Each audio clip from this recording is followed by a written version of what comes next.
टीका केलेली आहे.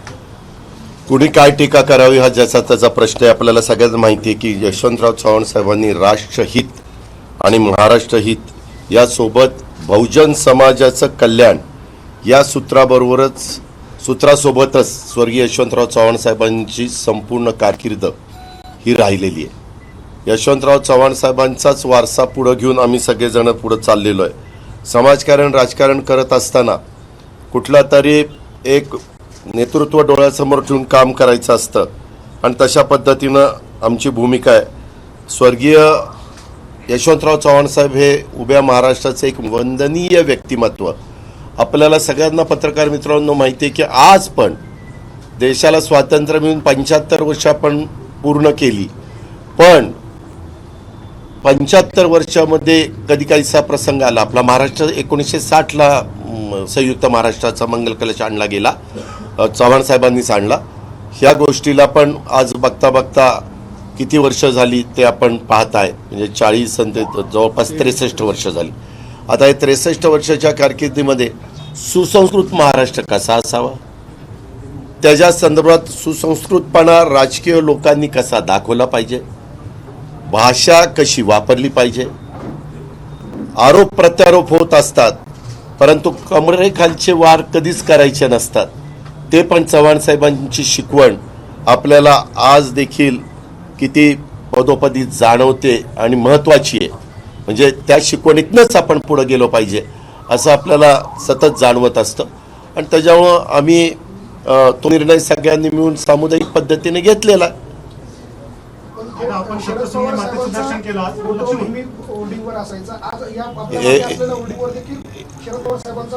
एक मिनिट, तुम्हाला माहिती आहे मागे पवार साहेबांनी स्वतः प्रेस घेऊन सांगितलं की ह्यांना माझा फोटो वापरल्याशिवाय हे महाराष्ट्रात फिरू शकत नाही असं म्हटलं की नाही.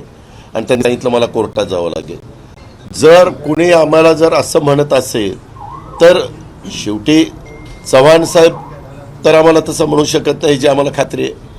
म्हणून आम्ही चव्हाण साहेबांचा फोटो वापरला.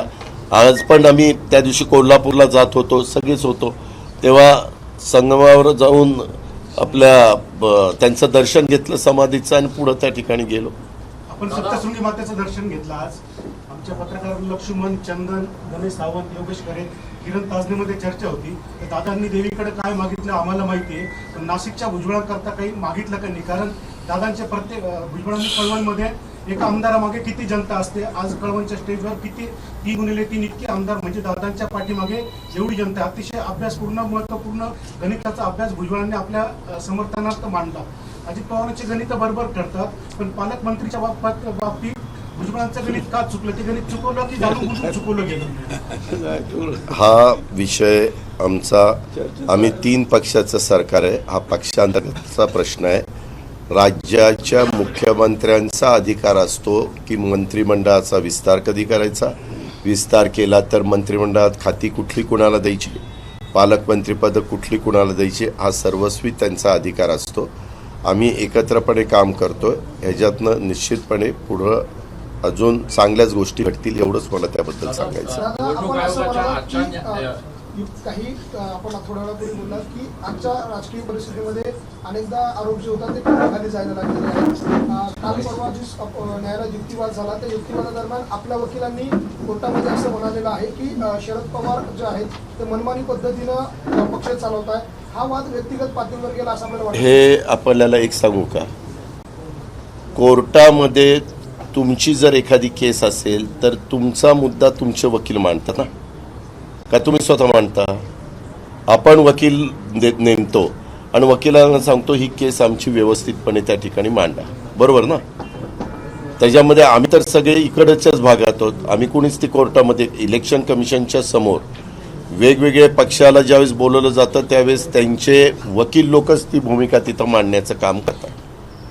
ही फॅक्ट आहे. दादा, पण ज्या पद्धतीचे आरोप प्रत्यारोप होत आहेत त्याच्यामुळे व्यथित होऊन आज पत्रकार परिषदेत जितेंद्र आव्हाड यांना रडू अनावर झाला. त्यांचं म्हणणं आहे की अशा पद्धतीचे सगळे वक्तव्य होत असताना वेदना होत आहेत. शरद पवार यांना वेदना आणि जितेंद्र आव्हाड कुठंतरी जमतं का, जुळतं का? तर न बोललेलं बरं. दादा, आपण तटकरे असतील, आमचे नाशिकचे भुजबळ साहेब असतील, आपण तिघं मिळून त्या व्यक्तीचा त्या व्यक्तीचा शोध घेतला पाहिजे. जी व्यक्ती तुमच्या बाबतीत कायम स्पीड ब्रेकर टाकते, कायम तुमची गाडी अडवते, तुमची गाडी उपमुख्यमंत्री पदाच्या पुढेच जाऊ देत नाही. ठीक आहे, आपली सजेशन फॉर ऍक्शन. दादा, आज आपल्या ताफ्यामध्ये शेतकरी संतप्त झालेले आहेत. कांदा आणि टोमॅटो 23 फेकून जागांवर आम्ही निवडणुका लढवणार आहोत. कोण? दीपक केसरकरांनी म्हटलंय. एकंदरीत शिवसेनेची मी आपल्याला सांगू का, हे वेगवेगळ्या राजकीय पक्षाचे लोक कुणी काही बोलले तरी देखील तिन्ही पक्षाचे वरिष्ठ पातळीवरचे नेतेगण ह्याबद्दलचा निर्णय घेतील. प्रत्येकाला आपल्या आपल्या पक्षाच्या कार्यकर्त्यांना बरं वाटण्याच्या करता त्यांना त्यांची त्यांची भूमिका मांडावी लागते. आम्ही अशा प्रकारच्या आजपर्यंत अनेक निवडणुका बघितल्या. शेवटी अंतिम निर्णय वरिष्ठ पातळीवर ठरतात आणि त्याची अंमलबजावणी सगळेजण करतात. दादा, आज आपल्या ताफ्यामध्ये शेतकऱ्यांनी कांदा आणि टोमॅटो फेकून आंदोलन केलेलं आहे. नाही, एक मिनिट, अजिबात नाही. कांदा कुठेही फेकला नाही. उगीच तुम्ही काहीतरी सांगू नका. एका ठिकाणी टोमॅटोच्या संदर्भात एक टोमॅटोचं हे कॅरेट ते तिथं असे ओतत होते, तेव्हा मी तिथनं पास झालो. ते माझ्या आधीच जर त्यांनी ओतलं असतं तर मी तिथं 100% थांबलो असतो. मी त्यांना विचारलं असतं, काय रे बाबा काय अडचण आहे, कारण मी पण शेतकरी.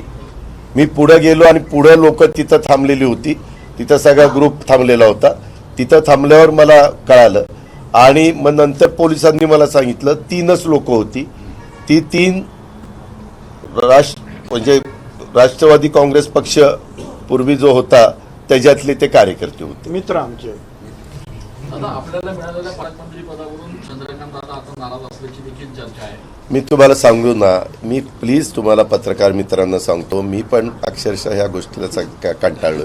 अजित पवार नाराज, असं झालं, हा एक दादा गेला आणि दुसरा दादा आला. अरे कशाचा दादा गेला आणि दादा आला?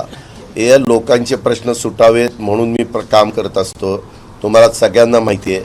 आणि तुम्ही ह्या पद्धतीनं सतत बातम्या देऊन देऊन का अशा बातम्या पिकवल्या जातात मला काही कळायला मार्ग नाही. दादा, हसन मुश्रीफ आपल्याकडे येणार अशा प्रकारची चर्चा सुरू आहे. त्यांनी काही नवाब मलिक आपल्याकडे येणारी अशी चर्चा सुरू आहे. नाही, आम्ही राष्ट्रवादी काँग्रेस पक्षाच्या कुठल्याही आमच्या सहकाऱ्यांना आमच्याबरोबर येण्याच्या करता आम्ही वेलकम करणारच ना. आम्ही एकत्रपणे इतके वर्ष सगळे कामच करत आलेलो ना. जर एखाद्या सहकार्यावर वेगळ्या चुकीच्या पद्धतीनं काही आरोप झालेले असतील आणि त्याची बदनामी होऊन त्यांना बाजूला जावं लागत असेल तर त्यांना एक आधार देणं आमचं सगळ्यांचं कामच आहे. तुम्ही भाजप सोबत गेले असले तरी काल माजी मुख्यमंत्री उद्धव ठाकरेंनी तुमच्या कामाचं कौतुक केलंय. मी मुख्यमंत्री असताना अजित पवारांचं नेहमी सहकार्य असतं त्यांची. मी तुम्हाला सांगतो की मी प्रत्येक कुणाच्याही बरोबर काम करतो त्यावेळेस मनापासून काम करतो.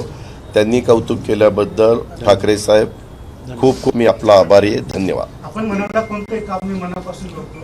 अजून एक चांगलं काम करू टाका ना. सर्वांचं पालकमंत्री पद. अरे बाबा, ते काय जिल्हा बँकेचा विषय आपला निरोप शिंदे साहेबांना देऊ. हसन मुश्रीफ जिल्हा यांच्या बँकेचा PN चा तुम्ही विषय काढला. त्याच्यामध्ये तुम्ही म्हटलं की तुमच्याकडे काही तुमच्या भागातल्या बँकांच्या संदर्भात केस आल्या होत्या. तुम्ही त्या बँका कठोर निर्णय घेऊन त्या बँका वाचवल्या. नाशिक जिल्हा बँकेच्या संदर्भामध्ये आता आपल्यापर्यंत काय माहिती आलेली आहेत? आपण काय नेमकं धोरण आखणार आहोत? मध्ये माझ्या स्तरावर एक बैठक झाली. त्याच्यामध्ये भुजबळ साहेब, नरहरी झिरवाळ साहेब, नंतर दिलीप वळसे पाटील साहेब, दादाजी भुसे आपले पालकमंत्री, बनकर, दिलीप बनकर, असे अनेक आम्ही माणिकराव कोकाटे वगैरे आम्ही सगळेजण होतो. अधिकारी सगळे होते, सहकार आयुक्त होते, त्याच्यानंतर जॉईंट रजिस्ट्रार होते, सहकार सचिव होते, असे ACS सहकार ते होते. आणि त्यावेळेस आम्ही बघितलं की नाबार्डची लोक पण VCवर होते, व्हिडिओ कॉन्फरन्सवर. RBIचे पण लोक होते व्हिडिओ VCवर. आणि त्या सगळ्यांशी चर्चा केल्यानंतर त्याच्यात बरीच चर्चा झाली. MSC बँकेचे मुख्य प्रशासक विद्याधर अनास्कर पण होते. आणि त्याच्यातनं ही बँक बाहेर काढण्याच्या दृष्टिकोनातनं काय राज्य सरकार निर्णय घेऊ शकतं, काय राज्य सहकारी बँक मदत करू शकते, कुठले कठोर निर्णयाची अंमलबजावणी करावी लागू शकते, सहकार विभागाने त्याच्यात काय भूमिका घेतली पाहिजे, RBIनी आणि नाबार्डनी जे पत्र दिलेलं आहे त्यांना त्याच्याबद्दल काय उत्तर आपण दिलं गेलं पाहिजे, अशी खूप साधक बाधक सगळी चर्चा झाली. परंतु मी मगाशी तुम्हाला म्हटलं की काही कठोर निर्णय म्हणजे कुठले, वसुलीच्या संदर्भात काय झालं. खूप मोठ्या प्रमाणावर थकबाकी झालेली आहे. आता ज्यांची ऐपत आहे आणि आपल्याला माहिती आहे की ह्याची ऐपत आहे आणि थकबाकी वसूल केली पाहिजे, त्यावेळेस कठोर निर्णय घ्यावे लागतात. त्यावेळेस बाबा ह्याला काय वाटेल आणि त्याला काय वाटेल असं करून चालत नाही. आणि त्याच्यामुळे मी म्हणालो की माझ्या इथं पण एकेकाळी सोमेश्वर कारखान्याचा अडचणीतनं बाहेर काढण्याच्या करता काही कठोर भूमिका मला घ्यावी लागली. परंतु आत्ता महाराष्ट्रामध्ये पहिल्या 5 मध्ये भाव देणारा कारखाना म्हणून त्याची ओळख आहे. 3,350 रुपये FRP आम्ही जाहीर केली. FRP नाही, दर जाहीर केला. अशा पद्धतीचा तो कारखाना आहे. आणि तशाच बँकांच्या बाबतीमध्ये देखील आमच्या बँका एकदम आज सुस्थितीमध्ये चाललेल्या आहेत. तशा पद्धतीनं मी त्याचा उल्लेख केला. दादा, हसन मुश्रीफ यांनी शेतकऱ्यांची फसवणूक केली मनी लॉन्ड्रिंग केल्या प्रकरणी असा आरोप विरोधकांकडनं होतोय. त्यांची राजीनाम्याची देखील मागणी होते. तर आपण ह्या संपूर्ण प्रकरणाकडे कसं आरोप होणं वेगळं आणि आरोप सिद्ध होणं वेगळं. कोर्टाने निरीक्षण कोर्टाने निरीक्षण नोंदवलेलं आहे. ऐका ना, आरोप सिद्ध होणं वेगळं. आरोप सिद्ध झाल्यानंतर उद्याच्याला तुमच्यावर माझ्यावर कुठलाही आरोप झाला तर त्या व्यक्तीला त्या आरोपामध्ये तथ्य नाही हे सांगण्याचा तरी अधिकार आहे ना, कायद्याने दिलेला आहे ना तो त्यांना. त्याच्यामध्ये ते त्यांची भूमिका मांडत आहेत. अशी आत्तापर्यंत खूप प्रकरणं महाराष्ट्राच्या ह्याच्यात राजकारणात झालेली आहे. परंतु नंतर त्याच्यातनं काही सिद्ध झालं नाही, ते त्याच्यातनं निष्कलंक आहे असं सिद्ध झालं. अशी पण खूप उदाहरणं आहेत. साहेब, आपण आता चंद्रकांत पाटील वारंवार आपल्याला भेटतच असतील. जेव्हा ते भेटतात तेव्हा आपण त्यांना काय नावाने हात देतात किंवा आवाज देतात? काय नावाने म्हणजे? पाटील साहेब.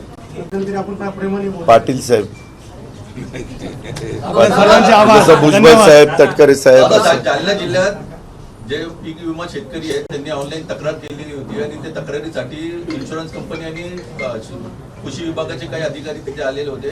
ते प्रत्येक शेतकरीकडून पैसे घेत होते. त्याची चित्रीकरण करण्यासाठी साम टीव्हीचे प्रतिनिधी गेले.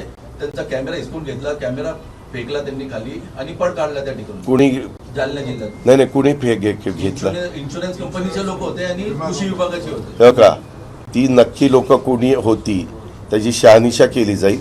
पोलिसांच्याकडनं तपास केला जाईल आणि जर ते कृषी विभागाची लोक असतील तर त्यांच्यावर ॲक्शन घेतली जाईल.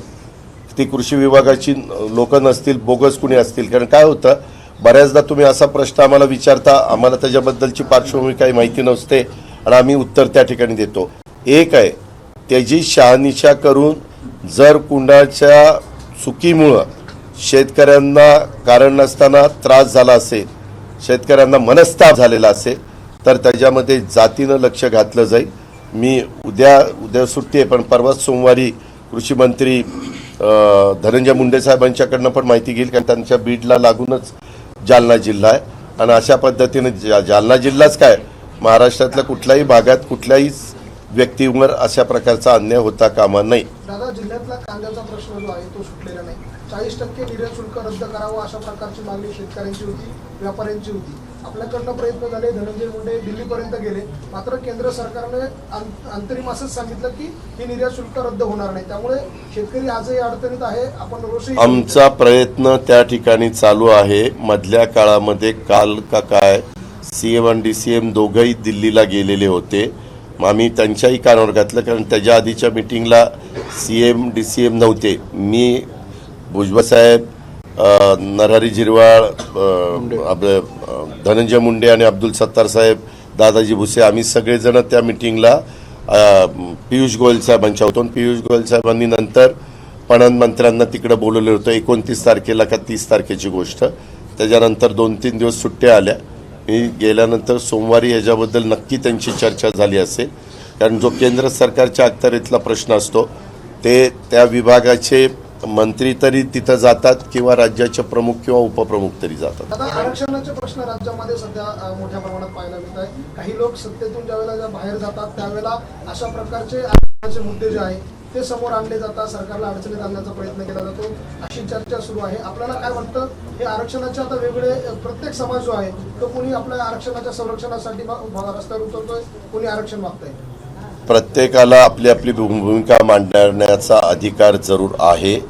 तो त्याला संविधानाने, घटनेने, कायद्याने दिलेला आहे. फक्त तो कायद्याच्या नियमाच्या चौकटीत बसून द्यावा लागतो. मागे एकदा आम्ही पृथ्वीराज चव्हाण साहेबांच्या मंत्रिमंडळात असताना दिलेलं होतं. दुर्दैवाने ते आमचं आरक्षण हायकोर्टातच टिकलं नाही. नंतर देवेंद्र फडणवीसांनी दिलेलं होतं, ते त्यांचं हायकोर्टात टिकलं, परंतु सुप्रीम कोर्टात टिकलं नाही. अशा 2 गोष्टीचा अनुभव त्या संदर्भातला आहे. आता पुन्हा काही सहकारी मित्र ओबीसीच्या संदर्भामध्ये पण काही मागणी करतायत, काही मराठा आरक्षण द्यावं असंही मागणी करतायत, काही इतर पण समाज वेगवेगळ्या प्रकारे मागणी करतायत. आणि हे सगळं करत असताना सुप्रीम कोर्ट आणि हायकोर्टाने ज्या डायरेक्शन पाठीमागे दिलेले आहेत त्याच्यामध्ये तज्ज्ञ वकिलांचा सल्ला घेऊन कसा मार्ग काढता येईल. कारण आपल्या महाराष्ट्रामध्ये 52% आणि इकॉनॉमी विकर सेक्शनला संपूर्ण देशामध्ये 10% आरक्षण दिलं, असं 62% आरक्षण ऑलरेडी मिळालेलं आहे.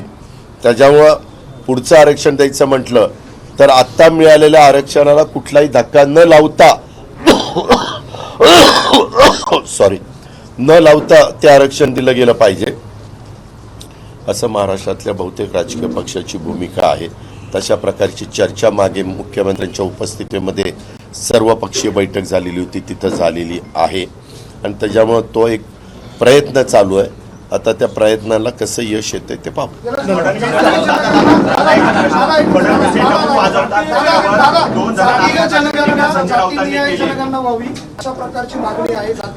अहो ऐका, एक मिनिट. मागे आम्ही सरकारमध्ये असताना विधानसभेच्या अध्यक्षांनीच तशा प्रकारचा प्रस्ताव मांडलेला होता. सभागृहाच्या सर्व राजकीय पक्षाच्या सदस्यांनी एकमताने त्याला पाठिंबा दिलाय. आपल्या महाराष्ट्राच्या विधिमंडळामध्ये तो ठराव झालेला आहे. तो ठराव आपण वर पाठवलेला आहे, परंतु वरून त्याला सकारात्मक प्रतिसाद मिळालेला नाही. आता दुसरा प्रस्ताव असा पुढे आलेला आहे की केंद्राची मदत न घेता बिहारनी जातीनिहाय जनगणना केली तशी महाराष्ट्राने करावी. तर माझी म्हणजे राष्ट्रवादी काँग्रेस पक्षाची पण भूमिका हीच आहे की महाराष्ट्रामध्ये जर बिहारसारखं राज्य करू शकतं तर एकदा महाराष्ट्राने पण जातनिहाय जनगणना करावी. परंतु ते करत असताना एकनाथराव शिंदे आणि देवेंद्र फडणवीस साहेब मुख्यमंत्री उपमुख्यमंत्री त्यांच्याशी पण चर्चा त्या बाबतीमध्ये करावी लागेल, कारण ह्याला हे खर्चिक आहे. परंतु एकदा समाजातल्या सर्व घटकाला कळलं पाहिजे की बाबा नक्की कोण किती आहे. कारण हे सगळे आता मागं कधी जात न्याय जनगणना झाली मला तरी आठवत नाही. मधी केंद्राने केलेली होती, त्यावेळेस केंद्राने नंतर सांगितलं की ह्याच्यामध्ये प्रचंड चुका झालेल्या आहेत, त्याच्यामुळं ती बाहेर देणं आम्हाला योग्य वाटत नाही, असं एकदा झालेलं आहे. त्याच्यामुळं जातनिहाय जनगणना बिहारचं जर यशस्वी झालं असेल, बिहारची आम्ही माहिती मागवलेली आहे, बिहारची माहिती आल्यानंतर ती जर यशस्वी झालेली असेल तर त्या रस्त्याने पण जाण्याचा महायुतीचं सरकार विचार करेल. एबीपी माझा, उघडा डोळे बघा नीट.